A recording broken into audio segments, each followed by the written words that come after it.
Hawaï.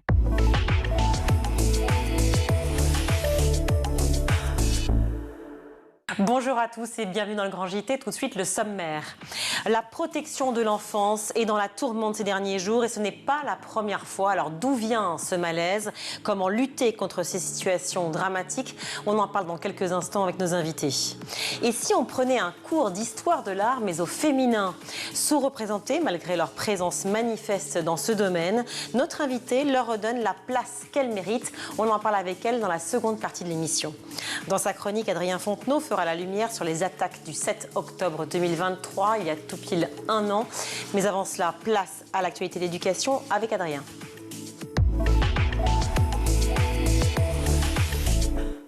Bonsoir Adrien. Bonsoir Virginie. On ouvre ce journal avec cette interview de la ministre de l'Éducation nationale à nos confrères du Parisien.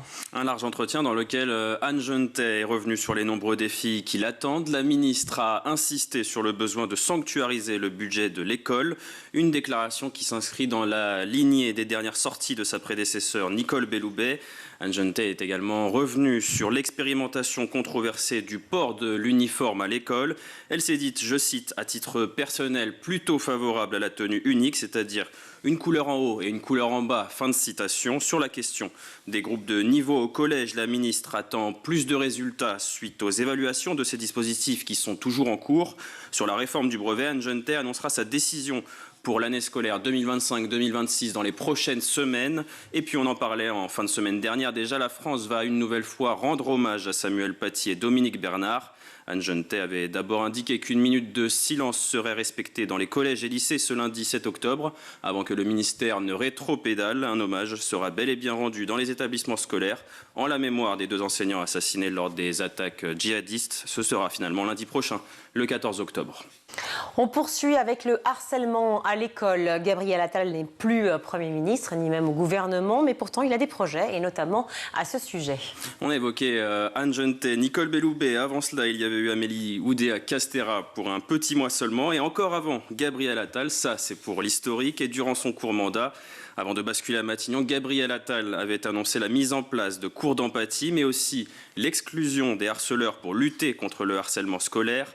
Une cause qui lui est chère et qu'il continue de combattre. Invité hier aux 20h de TF1, celui qui est désormais président du groupe Ensemble pour la République à l'Assemblée nationale, a expliqué qu'il lancera dans quelques mois une fondation de lutte contre le harcèlement à l'école. C'est un combat qui me tient à cœur. Cette fondation va permettre d'organiser des actions de prévention dans les établissements scolaires, de former les personnels et de soutenir parfois même financièrement les victimes et les familles.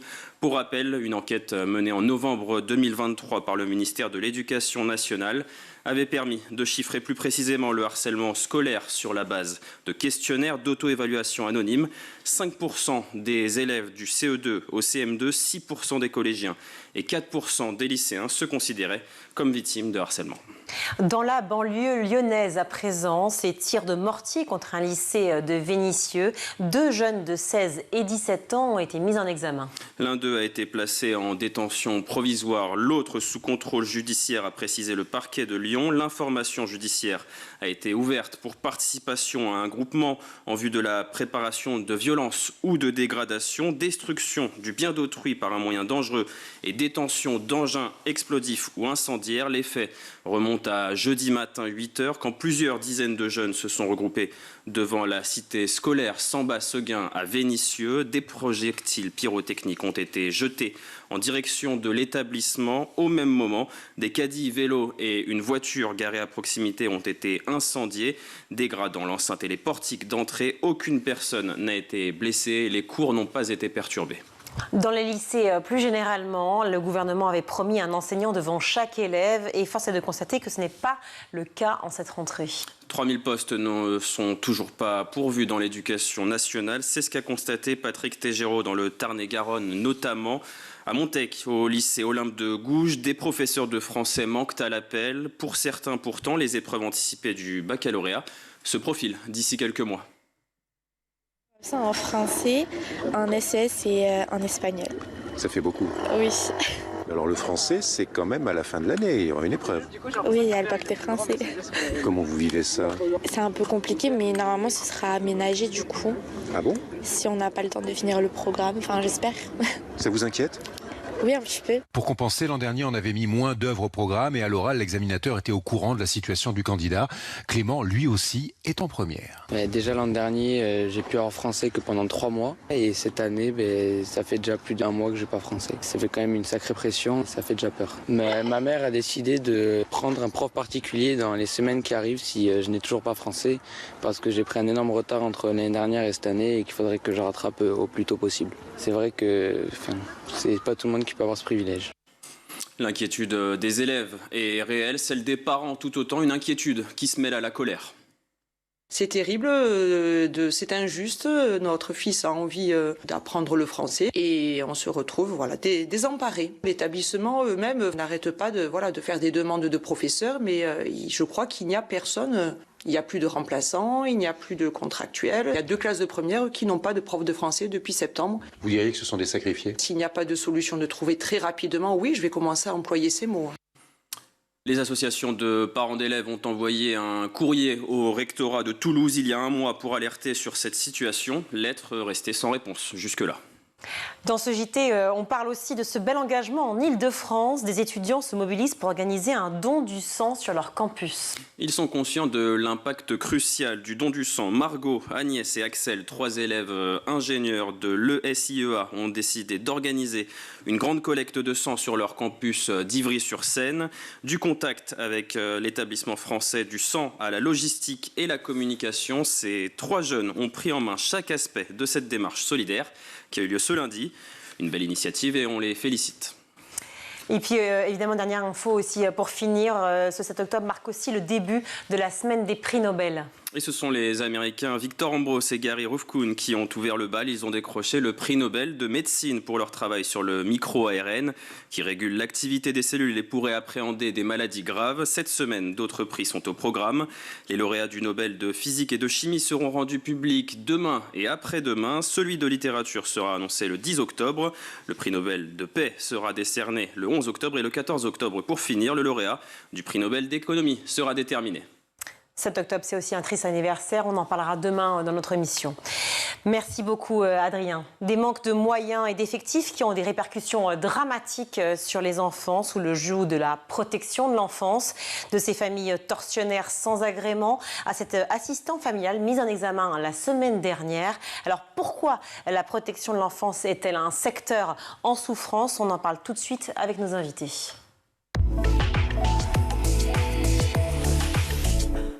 Bonjour Pierre-Alain Sartoux. Bonjour. Merci beaucoup d'être avec nous. Vous êtes directeur général de la CNAP. La CNAP, c'est la Convention nationale des associations de protection de l'enfant. Et Muriel Dagneau, bonjour.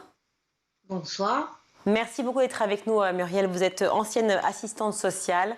On va parler de protection de l'enfance. Enfin, si protection il y a, c'est toute la question.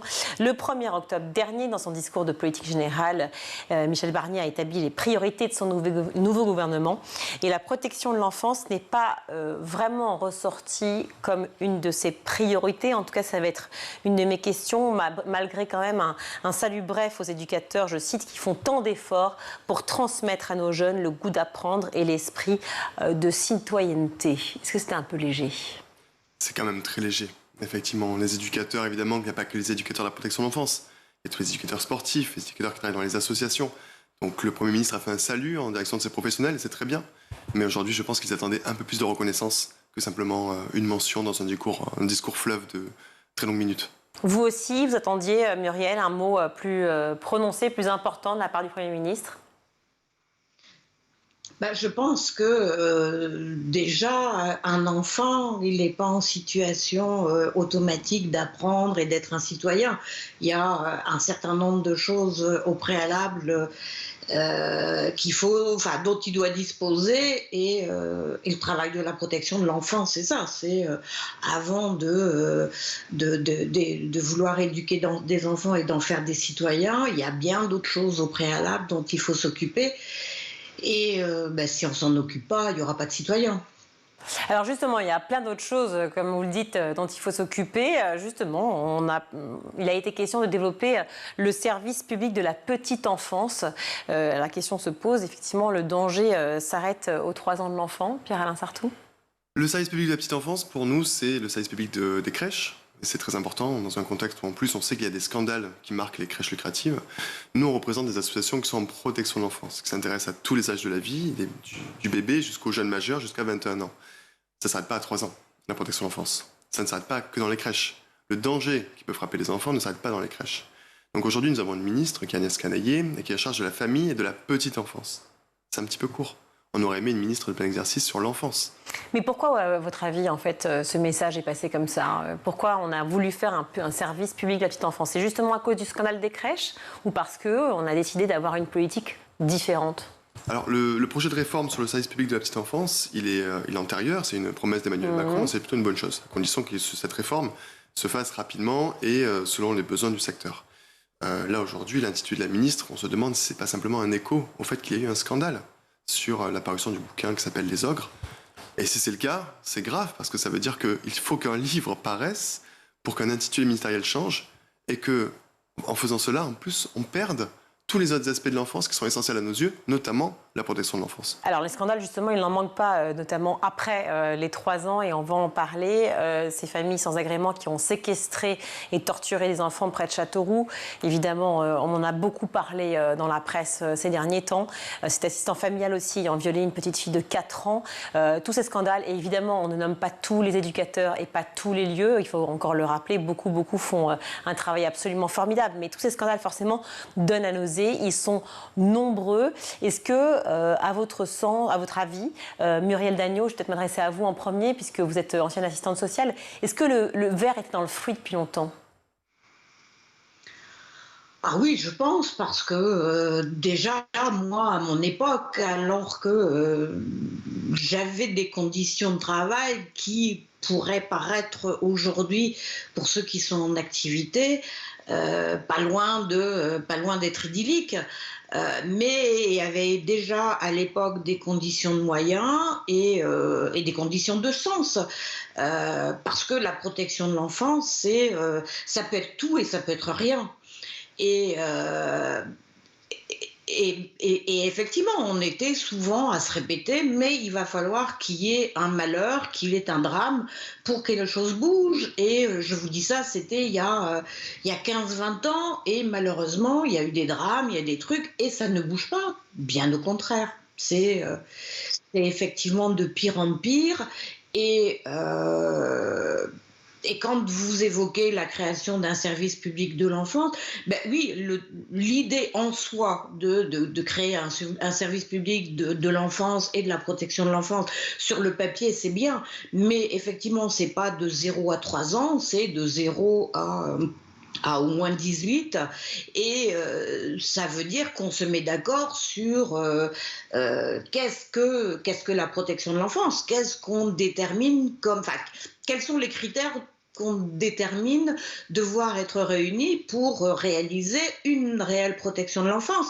Je pense qu'avant d'évoquer les drames et tout ça, je pense que moi, le préalable, ce serait de s'entendre sur ce que c'est que la protection de l'enfance, de définir des référentiels communs à tous les départements français, parce que l'exercice de la protection de l'enfance dans un département qui a des moyens, c'est une chose. Dans un département qui n'a pas de moyens, qui a des gros besoins, c'est autre chose. Et ça crée des inégalités de traitement pour les enfants qui sont insoutenables, insupportables. Alors parlons justement, on va réagir à ce que vient de dire Muriel Dagneau, si vous voulez bien, Pierre-Alain Sarthou. La protection de l'enfance, là, englobe quoi? Parce qu'effectivement, c'est très large.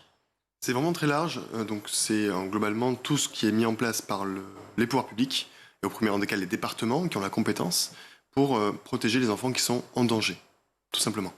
Alors les enfants en danger, j'ai cité plusieurs événements dramatiques. Malheureusement, il y en a été à d'autres et vous avez fait allusion, Muriel Dagneau, à une situation qui s'est aggravée, qui est de pire en pire, c'est ce que vous dites. On parle de ces familles qui étaient sans agrément et qui ont séquestré, on peut le dire, violenté, torturé des enfants. Près de Châteauroux, il va y avoir, je crois, un procès là. Comment on peut imaginer qu'une famille sans agrément, justement, puisse accueillir ses enfants? Mais c'est inimaginable. Vous avez très bien posé les choses. Les actes qui ont été commis par ces familles non agréées sont des actes de torture. Et alors que ces enfants avaient été repérés comme étant en situation de danger, devant être mis à l'abri par la protection de l'enfance, se sont retrouvés dans une situation peut-être pire que ce qu'ils avaient connu par le passé. Parce qu'on savait, c'est-à-dire que ça avait déjà été relevé par un enfant qui avait pris la fuite, qui avait tenté de se suicider, alors notamment. C'est ce que le procès va démontrer. Oui. Les responsabilités individuelles et les responsabilités collectives, notamment celles des pouvoirs publics impliqués. Le procès va le démontrer. En tout cas, ce qu'il y a derrière, il faut creuser un petit peu, c'est effectivement un manque de moyens, notamment de contrôle, qui est aberrant, notamment de la part du département qui s'est laissé déborder et qui a confié des enfants à des familles non agréées, mais aussi de la part des départements d'accueil qui, eux, n'étaient même pas au courant que ces familles avaient reçu des enfants de l'ASE sur leur territoire et qui se sont retrouvés complètement démunis face à cette situation. On peut reprendre, s'il vous plaît, pour ceux qui ne connaissent pas, enfin, on est les premiers à ne pas le savoir quand on n'est pas dans ce domaine-là, comment ça se passe justement pour obtenir un agrément? Qui donne cet agrément? C'est un métier. Aujourd'hui, le métier d'assistant familial, ce qu'on appelle dans le grand public... Famille d'accueil à l'époque, oui. Ou encore aujourd'hui, on est encore famille d'accueil, mais c'est un métier. Donc vous exercez ce métier, pour avoir fait ce métier, vous devez bénéficier d'une formation obligatoire, et vous avez un employeur, vous devez être agréé par le département. Ensuite, une fois que vous êtes agréé par le département, vous travaillez soit pour le département, soit pour une association que je peux représenter, et qui elle-même travaille pour le compte du département. Mais c'est un métier. Comme n'importe quel métier, vous ne pouvez pas faire ça comme ça en claquant du doigt. Là, ce qui s'est passé concrètement, c'est que ces enfants qui étaient mis sous la protection des pouvoirs publics ont été placés au noir. Et c'est pour ça qu'on est sur un scandale qui est sans contrôle, incommensurable. Sans contrôle. Sans rien. C'est-à-dire qu'en fait, c'est une association qui est arrivée en disant « Moi, je m'occuperai d'enfants, j'aimerais un agrément, ok, on vous le donne. » Parce que dépassé, parce que quoi? Alors là, c'est même pas une association. On comprenne. Il n'y a même pas d'association impliquée. Ce sont simplement des personnes qui, pour des raisons que le procès va établir, ont pu avoir la charge d'enfants dont ils n'auraient jamais dû avoir la charge. Alors, il a été dit, c'est ce que j'ai lu dans la presse, mais que le fameux JM en question et son acolyte auraient fondé, créé une association pour pouvoir, dans le but de papier. Alors, ne mettons pas toutes les associations dans le même Non, mais c'est pour comprendre, en fait, la façon dont les choses sont arrivées. C'est un montage qui est clairement quasiment mafieux, j'imagine. Là, concrètement, l'association n'existe que sur le papier. Ce n'était pas du tout une vraie association avec des vraies valeurs. Aujourd'hui, c'est quand même les associations qui portent la protection de l'enfance et qui portent globalement toute l'urgence sociale. Heureusement qu'elles sont là. Et c'est vrai qu'avec des faits comme ça, malheureusement, on fait mal à la protection de l'enfance. Muriel Dagneau, j'aimerais bien une réaction effectivement à cette situation d'une famille sans agrément qui accueille des enfants. Moi, je dirais que, alors effectivement, cette situation, elle est problématique, elle est dramatique pour les gamins qui sont passés par là. Mais elle est le reflet d'une situation critique, de dysfonctionnements abyssaux, et que y a effectivement les gamins en question qui sont passés par cette structure un peu gay lol-up, comme on dirait, mais qui... il ne faut pas oublier tout le reste. Je veux dire, au niveau du département du Nord, pour ne pas le citer, il y a, je ne sais pas, je pense qu'on a dit il n'y a pas très longtemps qu'il y avait 700 enfants qui étaient en attente de placement. Il n'y a plus de lieu de placement. Et donc, à un moment donné, il ne faut pas s'étonner que les travailleurs sociaux...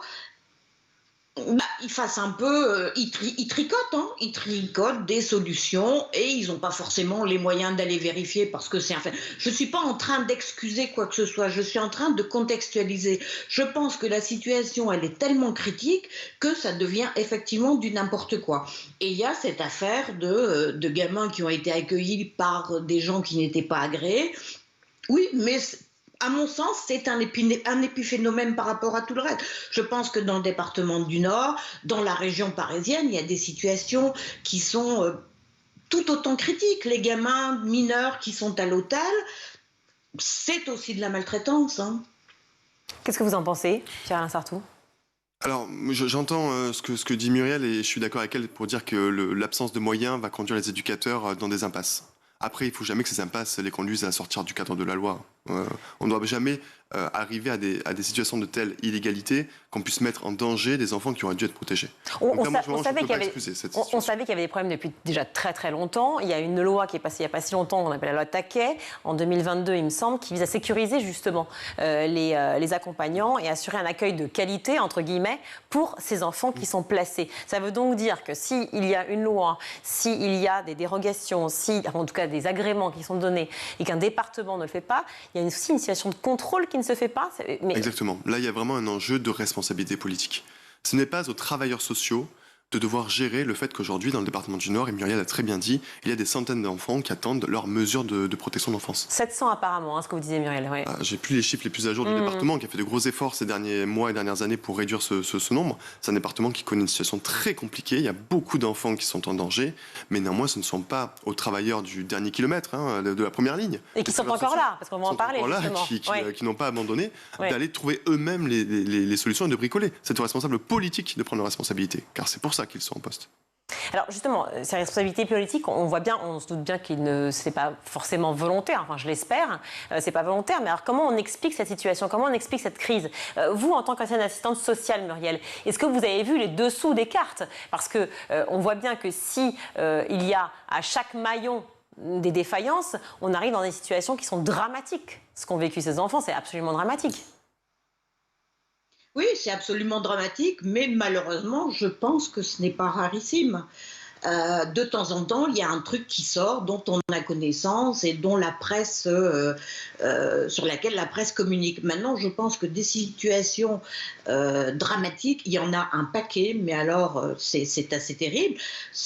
Et c'est de pire en pire. Enfin, je veux dire, moi, quand j'étais en activité, on était déjà à se dire, par rapport à des collègues qui avaient travaillé avant, que les situations sociales se dégradaient, que les problématiques devenaient de plus en plus complexes. Et on s'apercevait qu'en même temps, on s'est aperçu à un moment, et je dirais que c'est au tournant des années 2000, que la question des moyens a commencé à se poser de manière très cruelle. À savoir que la protection de l'enfance, elle a été confiée au département en 84 au moment de la décentralisation, que les départements ont eu des dotations de l'État pour fonctionner, que la situation économique et sociale à cette époque, elle n'était pas ce qu'elle est aujourd'hui, et qu'au fur et à mesure, l'État s'est un peu désinvesti et a réduit les moyens, a réduit le montant de ses dotations et en même temps a supprimé des sources de revenus que les départements avaient. Aujourd'hui, les départements ont toujours des ressources qui disparaissent et des besoins qui augmentent de façon exponentielle. Donc, comme disait mon collègue, c'est d'abord et avant tout un problème politique. Qu'est-ce qu'on veut? Les travailleurs sociaux, ils font ce qu'ils peuvent avec ce qu'ils ont. Et à un moment donné, oui, on trouve une solution, alors on n'a pas forcément... Mais je suis d'accord aussi avec mon collègue, le fait que l'institution, elle permette qu'elle n'aille pas vérifier, tout ça, il y a effectivement beaucoup de couacs dans cette histoire. Mais... globalement, dans le contexte actuel de la situation, et tant qu'on ne se met pas à table, autour d'une table, et qu'on ne redéfinit pas ce que c'est que la protection de l'enfance, les moyens, les conditions, les limites, les bornes et tout ça, des drames, il y en aura de plus en plus. J'espère pas, malheureusement. J'espère pas. Comment on explique justement cette crise? Est-ce que, comme le dit Muriel, c'est aussi une question budgétaire? C'est-à-dire qu'en fait, on coupe les budgets et donc du coup, on coupe les contrôles, on coupe les formations, on ne suit plus finalement les éducateurs. C'est une question financière, c'est certain. Aujourd'hui, il faut savoir que d'année en année, le budget de la protection de l'enfance augmente. Et ça, il faut bien que les gens le savent, les départements connaissent une augmentation de 6 à 8% de leur budget de protection de l'enfance chaque année, notamment parce que le nombre d'enfants qui sont en danger, et c'est parfois une bonne nouvelle parce que ça veut aussi dire que nos concitoyens tolèrent de moins en moins la violence que ces enfants peuvent subir, augmente. Le problème, c'est qu'on n'arrive pas à le mettre au regard d'une prise en charge qui va être au même niveau. Mais pourquoi? Et pourquoi? Parce qu'on n'arrive pas à recruter. Par exemple, aujourd'hui, les travailleurs sociaux, il en manque des milliers. Comme dans tous les métiers de l'humain, on n'arrive pas à recruter des assistants de puériculture pour aller dans les crèches, on n'arrive pas à recruter des infirmiers pour aller dans les hôpitaux, et on n'arrive pas à recruter des éducateurs spécialisés formés pour aller dans les foyers, les maisons d'enfants à caractère social. Comment rendre à nouveau ce secteur attractif? Est-ce que c'est aussi une question de salaire? Il faut mieux payer les éducateurs, pour commencer, ça c'est évident. Aujourd'hui, un éducateur, il commence à Bac+3, à un salaire qui est très légèrement supérieur au SMIC, avec un niveau licence. Et des conditions de travail qui, il faut quand même le rappeler, sont très difficiles. Ils sont auprès d'enfants qui sont, par définition, des enfants qui sont fragiles, vulnérables, dans des contextes qui ont été rappelés par Muriel, compliqués parce qu'il y avait trop d'enfants à prendre en charge, notamment dans les foyers. Nous, on a mené une enquête avec la CNAP et on a établi que dans les foyers, il n'y a pas de taux d'encadrement. Alors que c'est le cas, par exemple, pour les colonies de vacances. Ce qu'on a fait pour les colonies de vacances et pour les crèches, on ne l'a pas fait pour les foyers. Aujourd'hui, il n'y a pas un nombre maximum d'enfants accueillis dans une structure par rapport au nombre d'éducateurs qui sont présents. Alors que le principe d'un foyer, c'est justement d'être encadré. Mais bien sûr. Bien sûr, on devrait se dire, on ne va pas mettre plus de 8 enfants avec un éducateur, plus un éducateur la nuit, parce qu'on ne va pas laisser un adulte seul à gérer toute une ribambelle d'enfants qui ont des besoins importants, surtout la nuit, quand ils sont fragiles. Là, on peut accepter tout et n'importe quoi. La loi ne prévoit pas de taux d'encadrement. Alors que c'est le cas dans les crèches, c'est le cas dans les colonies de vacances. Il faut qu'on agisse là-dessus. J'ai même lu qu'effectivement, ce sont des métiers de passion et de vocation, bien entendu, tout comme les enseignants. J'ai même lu que certains éducateurs étaient tellement scandalisés, outrés ou apeurés de ce qui se passait effectivement dans certains de ces foyers ou familles. Ils préféraient récupérer les enfants aussi chez eux, ce qui n'est pas légal non plus. Mais tellement l'inquiétude était forte. C'est des modes de travail qui sont différents, qui sont nouveaux, qu'il faut explorer, qui peuvent être intéressants. C'est des éducateurs qui se tournent vers des lieux de vie, qui se mettent en libéral. Et en fait, ils vont, à côté de leur domicile, mobiliser des chambres ou un lieu pour accueillir des enfants. Parfois, des enfants aussi en situation de handicap. Et c'est un modèle qui est intéressant parce qu'en fait, ils sont à leur compte. Et parfois, ils proposent des solutions d'accompagnement qui sont très intéressantes et qui permettent d'éduquer correctement les enfants et de leur apporter ce qu'ils n'ont pas pu trouver dans des foyers. Trop grands, trop bruyants, avec trop d'enfants et parfois des problématiques compliquées de maltraitance institutionnelle. Donc ça, c'est des choses qu'il faut explorer. Mais avant tout, il faut plus d'éducateurs. Muriel Dagneau, vous privilégiez justement les approches transversales qui ont pu être mises en place, par exemple à Vaucresson. Est-ce que vous pouvez nous en parler de ce centre de formation de l'éducation surveillée? Qu'est-ce que c'est exactement? Avant ça, je voudrais rebondir sur ce que mon collègue a dit, la question des éducateurs qui, à un moment donné, ne supportent plus le travail en institution parce que c'est devenu infernal, parce que les moyens, parce que ceci, parce que cela, et qui s'orientent vers des créations de... C'était les lieux de vie. Moi, j'ai travaillé avec des lieux de vie qui proposaient effectivement des solutions alternatives par rapport à des enfants qui avaient des problématiques bien particulières. Et on travaillait donc avec des lieux de vie où bien souvent c'était des travailleurs sociaux, mais pas forcément que, qui proposaient des accueils alternatifs et qui proposaient également des prises en charge thérapeutiques avec des psys, avec des orthophonistes, avec des kinés, avec tout ce qu'on veut. On essayait de mettre en place un espèce de plan de travail qui pouvait venir en aide à l'enfant dans toutes les zones où il avait besoin. Et on y arrivait. Donc cette histoire, c'est très vieux. Et moi, ce qui me hérisse le poil dans la situation actuelle, c'est que, comme vous l'avez dit, je suis aujourd'hui, je ne suis plus en activité. Mais ce qui me hérisse le poil, c'est que les solutions, les outils pour travailler correctement en protection de l'enfance, on les a, on sait. On n'est pas comme avec le cancer où on ne sait pas. La protection de l'enfance, c'est une maladie pour laquelle on a tous les remèdes. Le seul problème, c'est une question de moyens. Et dans les moyens, il y a effectivement la transversalité. Moi, et c'était encore avant mon époque à moi, c'est vous dire si ça date, il y avait effectivement à Vaucresson, une école d'éducateurs qui était plutôt spécialisée, enfin qui travaillait au niveau de l'éducation, maintenant la justice, et qui en fait dans le programme de formation des éducateurs faisait des séminaires où on invitait tous les professionnels qui avaient à voir de près ou de loin avec le travail des éducateurs en protection de l'enfant. C'est-à-dire qu'il y avait des médecins, il y avait des juges, il y avait des travailleurs sociaux, il y avait il y avait des profs, et où effectivement on apprenait à travailler ensemble. On apprenait d'abord qu'on était chacun dans des univers différents, qu'on n'avait pas forcément les mêmes langages, qu'on n'avait pas non plus les mêmes missions, les mêmes mandats, mais on apprenait à se connaître à travers justement notre langage, nos missions, nos mandats, et en fonction des uns et des autres, on arrivait à mieux travailler ensemble parce que on avait un minimum de langage commun. Et aujourd'hui, je pense que c'est devenu très compliqué. Je veux dire, moi, à mon époque, déjà travailler en transversalité avec certains collègues de l'équipe globale de l'unité territoriale dans laquelle je travaillais, c'était compliqué parce que à l'ASE, on avait, il y avait dans les travailleurs sociaux des travailleurs sociaux qui étaient à fond dans le maintien du lien biologique, il y avait des travailleurs sociaux qui étaient moins là-dedans, il y avait des travailleurs sociaux, des travailleurs sociaux.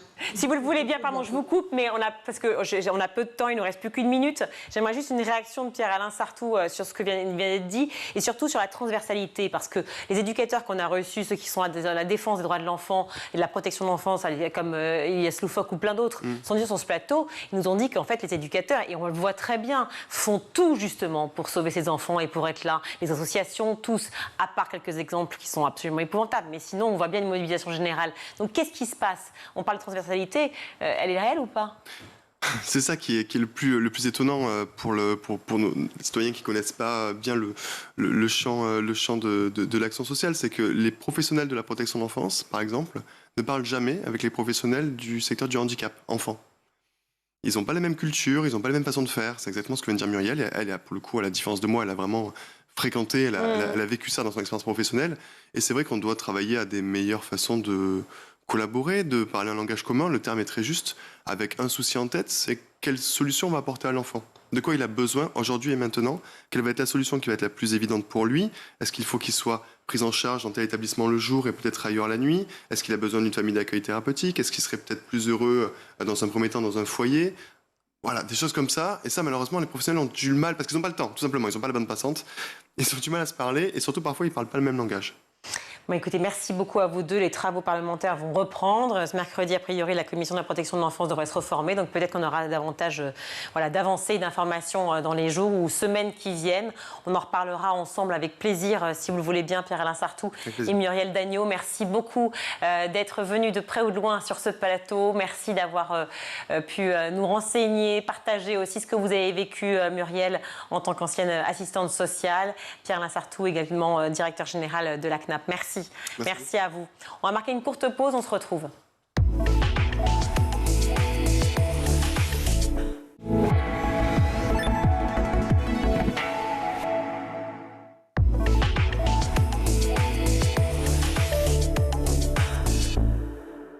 Bonjour Marion Augustin. Bonjour. Merci beaucoup d'être avec nous. Vous êtes autrice et scénariste, notamment de Histoire de l'art au féminin, paru chez Casterman. Les artistes femmes comptent et l'histoire ne peut s'écrire sans elles. Oh que oui, l'histoire s'est écrite justement sans elles. Pourquoi cela? Ce sont les hommes qui ont écrit l'histoire? Oui, l'histoire de l'art a été écrite par des hommes et ils ont donné la part belle aux artistes masculins. Quand bien même les artistes femmes ont eu énormément de succès de leur vivant. Il y a eu une reproduction de l'histoire, de l'écriture de l'histoire, de la manière de la raconter dès le XVIIIe siècle. Et puis, si elles n'existent pas dans les livres, elles ne sont pas exposées dans les musées et du coup, elles sont invisibilisées.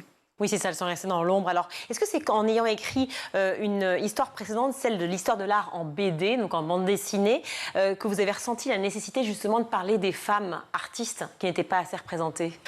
Alors oui, l'idée est... Enfin, j'ai toujours eu envie et je me suis intéressée aux femmes artistes, je pense comme beaucoup de femmes en général. Ouais. Et quand j'ai écrit avec Casterman l'histoire de l'art en BD, j'ai été obligée de faire des choix. C'est de la préhistoire à nos jours en 2 tomes. Et donc, effectivement, faire des choix, c'est exclure des artistes. Et les femmes elles apparaissaient très très très peu. Ce que vous voulez dire, c'est que naturellement, vous avez exclu les femmes, en fait. Oui, parce que je me basais sur les histoires de l'art officiel, sur tout ce qui avait été écrit par les illustres historiens d'art. Donc je reprenais une histoire officielle, et puis petit à petit, le questionnement sur la présence des femmes se fait jour dans nos sociétés de plus en plus. Donc il y a eu cette concordance de temps, à la fois d'histoire de l'art en BD, où il y avait très peu de femmes, et puis de ce besoin de parler plus des artistes femmes, de la création de... Enfin, il y avait eu l'exposition Elle à Pompidou en 2009. Voilà, l'association Aware avec laquelle on collabore, qui aussi s'est montée sur mettre en valeur les archives des artistes femmes. Enfin, tout ça a fait avec l'éditrice de Casterman, on s'est dit il y a besoin de parler des femmes artistes, et sous la forme de bande dessinée, parce qu'on avait envie de toucher les jeunes, les amateurs de bande dessinée, et puis ce format s'adaptait bien aussi à montrer les artistes femmes au travail, de les incarner dans leurs ateliers. Oui, pas forcément comme des icônes, parce que finalement, si on prend des artistes assez connus comme Niki de Saint-Phal, comme Louise Bourgeois ou d'autres, Frida Kahlo, elles sont effectivement connues, encore que je ne pense pas que tout le monde connaisse forcément leurs œuvres, mais elles sont connues plus pour leurs idées, leur côté émancipatrice, enfin émancipateur plutôt, ou pour leur côté iconique, mais pas forcément pour leur travail. Pourquoi ? En effet, je pense que beaucoup d'artistes femmes, celles que vous avez citées, Frida Kahlo, Niki de Saint-Phal, ont été connues pour leur vie exceptionnelle, et surtout, en fait, leur côté très atypique. Et ce qui fait qu'elles apparaissaient... J'ai écrit aussi un beau livre sur Marie Curie.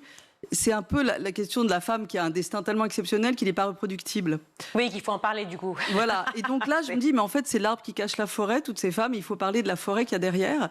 Et en général, une artiste ou un artiste n'émerge pas seul, il y a d'autres femmes, d'autres, comment dirais-je, un milieu dans lequel elles émergent, et elles ont pu émerger grâce à ça. Donc c'était aussi, l'objectif de Steve, c'est de montrer qu'en fait, à toutes les époques, il y a eu des femmes artistes, et qu'il n'y a pas seulement les quelques icônes qu'on connaît. Oui. Alors justement, parlons des femmes artistes. Moi, j'en ai découvert plein à travers, encore une fois, je le cite, votre livre Histoire de l'art au féminin.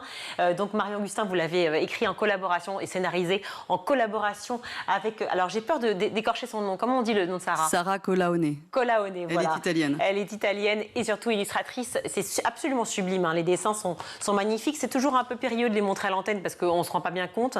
Mais vraiment, il s'agit de feuilleter cette bande dessinée documentaire pour pouvoir mieux comprendre ce qu'on va y retrouver. Et donc, je disais, j'ai appris plein de choses, bien sûr, notamment le dessin de cette femme qui a peint des nus, qui a peint aussi son propre, qui s'est peint elle-même finalement, qui a fait son autoportrait en train de travailler à son chevalet. Une femme qui était peut-être un peu moins connue. Je vais vous laisser la présenter. Oui, Katharina von Emessen, c'est elle qui ouvre la bande dessinée. Elle a vécu à Anvers au début du XVIe siècle. Oui, c'est la première artiste, hommes et femmes confondus, dont on connaît un autoportrait avec un pinceau au chevalet. Donc, artiste d'Europe du Nord. Et donc, et elle signait ses tableaux. Et donc, je trouvais que c'est intéressant de montrer cette jeune femme en ouverture de la bande dessinée. Car et on a très peu de tableaux d'elle. C'est ça qui est un tout petit peu frustrant. Mais... si je ne me trompe pas, c'est son père qui lui fait confiance aussi, qui la laisse peindre comme elle le souhaite, c'est ça ? Oui, alors beaucoup de femmes artistes de cette époque ont grandi dans des familles d'artistes, sauf exception. Elle ne pouvait pas aller à l'Académie de Beaux-Arts, elle ne pouvait pas aller dans des cours, donc forcément c'était dans le milieu dans lequel elle vivait qu'elle apprenait la peinture et le dessin. Et oui, alors il y a la liberté que leur donnent leurs parents et leur père en particulier. Il y a aussi le fait que quand elles sont très douées, ils voient bien l'opportunité que ça peut représenter aussi qu'elles peignent. Donc c'est un mélange de ça. Il fallait qu'elles soient quand même très douées. Et souvent aussi très courageuses et très volontaires. On le voit dans les différents portraits. Elles veulent non seulement peindre des portraits, mais elles veulent aussi peindre des paysages, de la mythologie, des nus. Elles ont une volonté de s'affirmer dans leur art, et toutes. Alors peindre des nus, justement, à quel moment elles ont eu le droit ? Est-ce qu'elles avaient le droit dès le départ ? Est-ce qu'elles ont pu peindre des nus très tôt, ces femmes ? Alors, il n'y a pas de droit de peindre des nus qui est dicté. Dans le sens... Oui, mais non, en fait, c'était très discuté. C'était très discuté, exactement. Et comme je le dis dans la BD, elles n'ont pas accès à des modèles. Et donc, elles ont les statues antiques comme modèle. Et il y a cette artiste italienne, Lavinia Fontana, qui est la première à avoir vraiment dessiné une peinture de nu sous forme d'une déesse. Mais c'est en fait, oui, voilà, on peut dire que c'est elle. Alors, je vous dis en l'état des connaissances aujourd'hui. Elles pouvaient en vivre de leurs œuvres? Ah oui. Enfin, celle que j'ai citée dans cet ouvrage, oui. Oui, elles en vivaient et c'est leur famille. Elles faisaient vivre leur famille aussi. Sophonis Banguissola faisait vivre très confortablement sa famille. Rachel Reusch aux Pays-Bas. Enfin, vraiment, elles ont été, Rosa Bonheur, que presque tout le monde connaît, vivait de sa peinture. Oui. Alors, on redécouvre ces artistes-là pour ceux qui les connaissent déjà. On apprend aussi beaucoup. Et il y a différents niveaux de lecture dans cette bande dessinée documentaire avec des personnages clés. Des personnages qui racontent aussi un peu le côté peut-être imaginaire ou inconscient. Oui, en fait, on traverse les époques et je trouvais ça intéressant d'avoir le point de vue d'aujourd'hui par deux jeunes adolescents, Ben et Joe, un garçon et une fille qui ont été remarquablement dessinés par Sarah Colaone. Ils sont vraiment contemporains, originaux. Et il y a Artémis et Apollon, qui sont aussi un frère et une sœur, qui guident Ben et Joe dans leur découverte. Et j'ai choisi ces personnages d'Artémis et d'Apollon parce qu'en fait, ils sont présents à toutes les époques dans les musées, que ce soit dans les statues grecques, leur équivalent romain, et puis dans plein de peintures à toutes les époques. Et c'est leur côté atemporel, en fait, permet de traverser les époques. Et Sarah les a dessinés un peu flottants dans les nuées de l'Olympe. Et donc, ça nous permet vraiment d'avoir une mise en scène très originale où ils peuvent intervenir parler aux peintres, questionner. Et puis, Ben et Joe les accompagnent parfois et surtout sont têtus dans leur questionnement sur le statut des femmes artistes et pourquoi pourquoi il y avait tant d'obstacles pour elles pour travailler. Et finalement, on n'a pas forcément des réponses. C'est-à-dire qu'on a des réponses sur le moment, mais on n'a pas de réponse sur la façon dont sont invisibilisées les femmes. Oui, alors, oui, c'est ça. C'est-à-dire qu'on montre le contexte et comment le contexte influençait sur la manière dont elles pouvaient ou pas travailler, avoir accès au salon, etc. C'est un phénomène qui a plusieurs facteurs, qui est, comme on disait au début d'interview, l'écriture de l'histoire de l'art et puis aussi des contextes économiques, politiques, qui avec des avancées et des reculs à différentes époques sur leur droit à travailler, leur droit à s'exprimer. En ce début d'échange, vous parliez de la notion de choix, justement, dans la BD précédente sur l'histoire de l'art. C'était difficile de faire des choix. Et vous avez dû faire des choix, effectivement, en majorité des hommes artistes. Et puis, d'un coup, la question s'est posée, justement, des femmes, la place des femmes dans les arts. Et là, par exemple, pour faire ce choix, on le disait, il y a énormément de femmes artistes. Et surtout, au cours des différentes époques. Comment vous avez fait pour procéder à ce choix ? C'était pas toujours facile. Alors, le premier choix, ça a été là où il y avait des archives et où je pouvais raconter un peu leur vie, parce que l'idée, c'était quand même de les mettre en scène. Et donc, pour certaines, quand on n'avait que 2 ou 3 tableaux et puis vraiment des informations très parcellaires sur leur vie, j'ai décidé de ne pas les retenir, en tout cas pas dans un premier temps. Et donc ça, c'était un premier critère. Et un deuxième critère, c'était de voir comment elles avaient pu s'influencer ou se rencontrer les unes les autres, et donc trouver une filiation aussi, parce que la bande dessinée, j'ai voulu qu'on la lise de manière, très fluide, et donc une artiste va en Espagne, une autre artiste la suit à la cour du Philippe II, enfin que ce soit très, facile et on montre les continuités. Et donc, c'est aussi ça qui a guidé le choix. Et puis après, c'est aussi celles qui ont ouvert des portes, qui ont été très avant-gardistes, qui ont été les premières, qui ont été à entrer dans une guilde de Saint-Luc, donc les confréries de peintres de telle ville ou de telle autre ville. Oui, et puis qui ont marqué évidemment l'histoire et qui racontent aussi des époques très marquantes comme Dora Maar ou plein d'autres qu'on retrouve effectivement dans le livre, notamment Rosa Bonheur aussi sur la peinture naturaliste. Mais bref, toute une histoire de l'art à relire, revoir ou même à apprendre pour certains, l'histoire de l'art au féminin. Mario Augustin et Sarah Colaone, c'est bien ça ? Voilà, aux éditions Casterman, ces artistes femmes comptent et l'histoire ne peut s'écrire, bien évidemment, je le rajoute, sans elles. Merci mille fois d'être venue sur ce plateau, Marion. Merci beaucoup. Merci. On va tout de suite retrouver Adrien pour sa chronique. Adrien, dans Lumière Sûre, on revient sur les attaques du 7 octobre aujourd'hui, un an, jour pour jour, après ces attaques terroristes du Hamas sur Israël. Le samedi 7 octobre 2023, au petit matin, des commandos du mouvement islamiste, le Hamas et d'autres groupes armés palestiniens lancent une offensive contre Israël. C'est le début du déluge d'Al-Aqsa. Entre 2500 et 5000 roquettes sont tirées depuis la bande de Gaza en l'espace de 20 minutes seulement. Mais surtout, près de 3000 terroristes armés infiltrent Israël. Une intrusion calculée en ouvrant des brèches à 7 endroits différents dans le mur qui sépare Israël de la bande de Gaza. Derrière, les terroristes se déploient et les attaques simultanées débutent. Au moins 6 bases militaires israéliennes et 7 zones résidentielles civiles sont attaquées. Les lignes de défense israéliennes, pourtant réputées quasi infranchissables, sont percées. Parmi les zones, le kibboutz de Be'eri, l'un des plus touchés par ces attentats avec 101 morts et 30 otages capturés. Pour les rares survivants, comme cette femme de 56 ans qui témoigne au micro de Thibault Lefebvre, revenir sur place est très dur, même un an après. C'est très dur, c'est difficile. Je n'arrive pas à me dire que cela fait si longtemps. J'ai l'impression que chaque matin quand je me lève, c'est encore le 7 octobre. Quand on me dit que tant de temps s'est écoulé, je me prends la tête entre les mains. Une attaque millimétrée donc, et les terroristes du Hamas savaient très bien où se diriger. Il y a les kibboutz, mais parmi les 7 zones civiles, il y a aussi le festival de musique. Dans le désert du Negev, au sud d'Israël, se tient le festival Nova, une rave party présentée comme une célébration des amis, de l'amour et de la liberté infinie, un rassemblement musical qui va rapidement être couvert par le bruit des balles.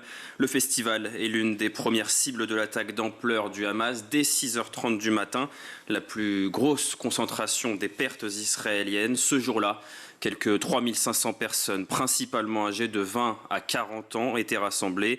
Le nombre de victimes recensées est de 364 morts. Environ 2000 personnes sont blessées également et une quarantaine de festivaliers sont enlevés et emmenés à Gaza. Tamar fait partie des personnes décédées lors de cette attaque. Toujours au micro de Thibault Lefebvre, Adva, sa sœur, a dû attendre près d'un mois avant d'apprendre cette malheureuse nouvelle. Pendant 27 jours, on a cherché ma sœur. Mais au bout de cette période, l'armée a trouvé une vidéo issue des caméras des terroristes du Hamas où on voit que ma sœur a été assassinée. On peut voir son corps avec ceux de 2 de ses amis sur la route. Ils baignent dans leur sang. Mais l'armée n'a pas retrouvé son corps. Quelques jours plus tard, ils sont revenus ici et ils ont trouvé des os qui lui appartenaient.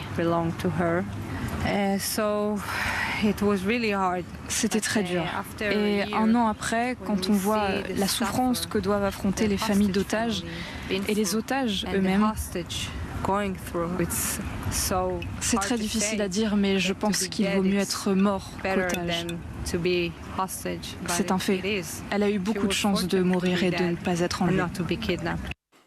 Au total, 1206 Israéliens sont décédés selon un décompte de l'agence France-Presse réalisé à partir des chiffres officiels israéliens et incluant les otages morts ou tués en captivité dans la bande de Gaza. Sur les 251 personnes emmenées comme otages le 7 octobre, 97 sont toujours détenues à Gaza, dont 34 ont été déclarées mortes par l'armée israélienne. 2 des 8 Français pris en otage le 7 octobre seraient toujours en vie, Ofer Calderon et Ohad Yahalomi. En France, justement, Emmanuel Macron a réagi ce matin à cette date anniversaire. Le chef de l'État évoque une douleur qui demeure aussi vive qu'il y a un an, celle du peuple israélien, la nôtre, celle de l'humanité blessée. Nous n'oublions ni les victimes, ni les otages, ni les familles au cœur brisé par l'absence ou l'attente. Je leur adresse nos pensées fraternelles. Le 7 octobre 2023 est considéré comme la date la plus sanglante de l'histoire d'Israël et la plus meurtrière pour les Juifs depuis la Shoah. Le 13 octobre, 6 jours après les massacres terroristes, l'armée israélienne entreprend une invasion dans la bande de Gaza, invasion qui va s'intensifier à partir du 27 octobre avec un seul objectif pour Israël, anéantir le mouvement islamiste palestinien, comme le répète le Premier ministre israélien, Benjamin Netanyahou. La position et la détermination du gouvernement israélien sont claires. Un an après, le traumatisme du 7 octobre est toujours présent, un an que le conflit a pris clairement un autre tournant. Depuis le 7 octobre, ce conflit est vraiment devenu une guerre au Proche-Orient. Depuis un an, les frappes aériennes et les raids au sol se multiplient dans ce territoire palestinien assiégé où le Hamas a pris le pouvoir en 2007.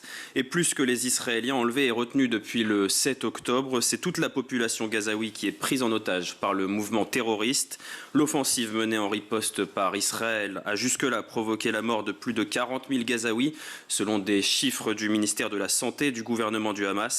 Des chiffres souvent commentés et remis en cause quant à la fiabilité de l'organisation islamiste palestinienne dans la bande de Gaza.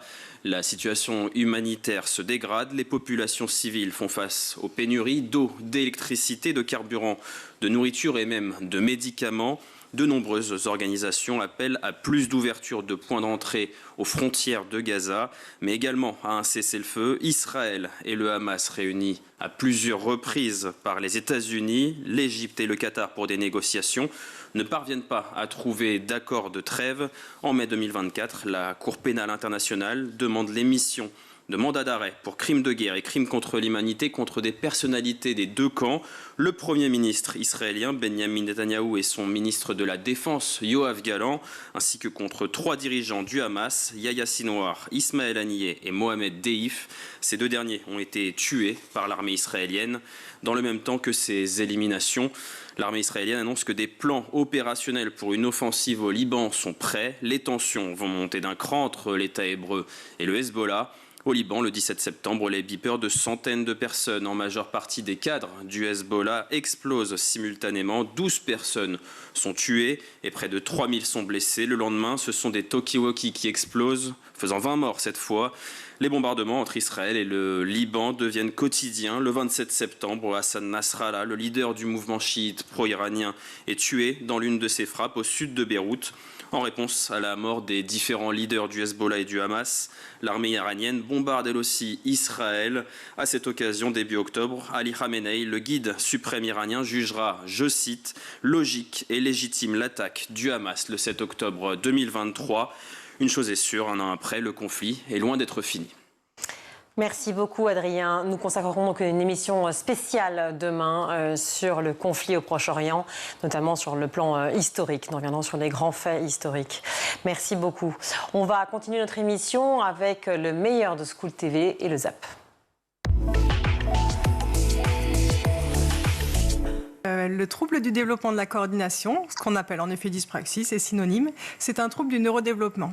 Quand on parle de trouble du neurodéveloppement, ça signifie qu'il y a des atypies, des altérations dans la mise en place de certains réseaux neuronaux, donc très tôt dès la vie fœtale, qui conduisent en fait à certains dysfonctionnements, en l'occurrence dans la programmation motrice de ces enfants. C'est ça, l'indice, c'est la difficulté à acquérir des compétences motrices, et si je le dis en termes plus communs, c'est un enfant malhabile, quoi. Un enfant maladroit. Un enfant maladroit. C'est un trouble neurodéveloppemental, j'y arriverai, qui donc 6%, je disais, ça en fait quelque chose d'assez fréquent finalement. Exactement, et c'est souvent sous-diagnostiqué puisque ces enfants ont l'air en apparence d'aller tout à fait bien, et il y a beaucoup de choses qui d'ailleurs marchent très bien chez eux, mais du coup ils ont cette maladresse qui parfois peut être un peu banalisée à tort.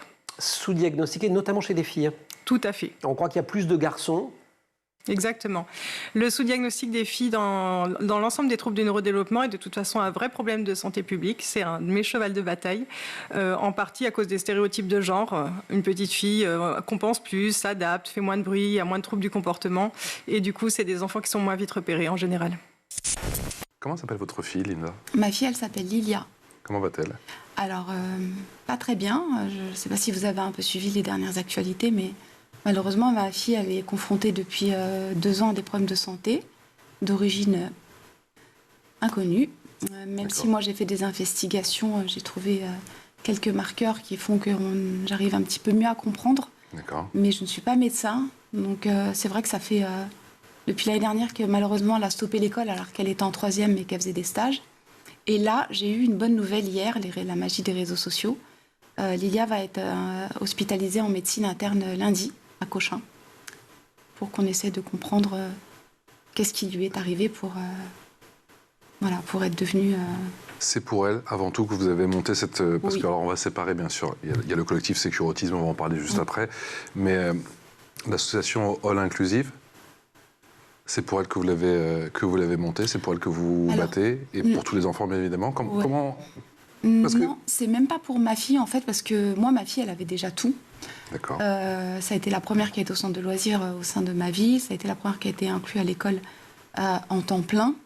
Oui. Donc, elle avait une prise en charge aussi en libéral. Donc, après un sacré combat, là aussi, j'imagine. Oui, bien sûr, parce que ma fille est née à l'époque des signalements et j'en ai eu un à l'époque de la psychanalyse et j'ai été jugée coupable de l'autisme de mon enfant. Donc, ça m'a valu beaucoup de problématiques assez graves. Donc, j'ai dû jongler avec tout ça. Mais en fait, l'association est née du parcours des autres parents qui voulaient faire la même chose que ma fille. Et pour qui j'ai œuvré, même bien avant d'être en associatif. Ces dernières années, Lisa, l'intelligence artificielle a pris, on le dit régulièrement ici, dans l'école du futur, une place prépondérante dans de nombreux secteurs. Comment, concrètement, l'essor de l'intelligence artificielle, notamment générative, change-t-il cet essor, les besoins et les exigences de chacun de nos data centers ? Alors l'essentiel, ça va être sur les capacités de calcul des data centers, puisque effectivement, avec l'intelligence artificielle, on va avoir un boom au niveau du calcul dans ces centres. Par exemple, pour être plus concret, quand on fait une recherche sur Internet classique, et en comparaison de ce que ça donne avec l'IA pour générer du texte, c'est 30 fois plus d'énergie qui est utilisée par les data centers dans ces conditions-là. Donc effectivement, il y a un énorme boom autour essentiellement vraiment de cette capacité de calcul. Avoir un enfant un peu malhabile, surtout quand il est petit, c'est le lot commun de tous les parents, j'allais dire, parce que les enfants ne réussissent pas à tous les coups les premiers gestes. Donc, quels sont les signes annonciateurs, notamment chez le jeune enfant, quels sont les moments où il faut commencer à se dire en tant que parent, là, il s'est peut-être pas cassé la figure ou il a peut-être pas raté la cuillère totalement par hasard. Alors c'est vrai que chez les jeunes enfants, le diagnostic est très difficile à faire. D'ailleurs, comme les coordinations, les praxis sont en fait des fonctions complexes et qui maturent lentement, globalement, avant 7 ans, c'est très difficile de faire le diagnostic et c'est même trop tôt puisque l'enfant est en pleine maturation dans sa coordination. Toutefois, dans certains cas, il y a quand même des signes en effet qui peuvent un petit peu mettre la puce à l'oreille des parents, notamment dans l'âge maternel, quand les enfants commencent à faire des parcours de motricité, commencent à devoir enfiler leur manteau seul, mettre la fermeture éclair, enfiler les chaussettes. Là, il y a des enfants qui n'y arrivent pas. Les lacets, c'est un peu plus tard. C'est terrible, ça va encore. c'est à la fin. Exactement. Ça reste une sacrée un challenge pour ces enfants. Donc chez les petits enfants, c'est assez fréquent de ne pas encore s'alarmer et j'allais dire que c'est plutôt attendu. C'est souvent vers l'âge CP, quand l'enfant doit entrer vraiment dans le geste graphomoteur et dans des gestes complexes et qu'en effet, les gestes comme lasser, s'habiller rapidement, etc. sont considérés comme acquis. Ou chez ces enfants, vers 7-8 ans, ça ne va pas se passer aussi facilement. C'est la fin de cette émission. Merci à vous tous de nous avoir suivis. Merci à toute l'équipe qui a préparé cette édition. Aujourd'hui, à la réalisation, c'est Xavier Sanchez, le son, Saïd Mamou, le maquillage, Eva Troller et Laura Girard et Emma Ferret à la rédaction. Très belle soirée. On se retrouve demain. Ciao.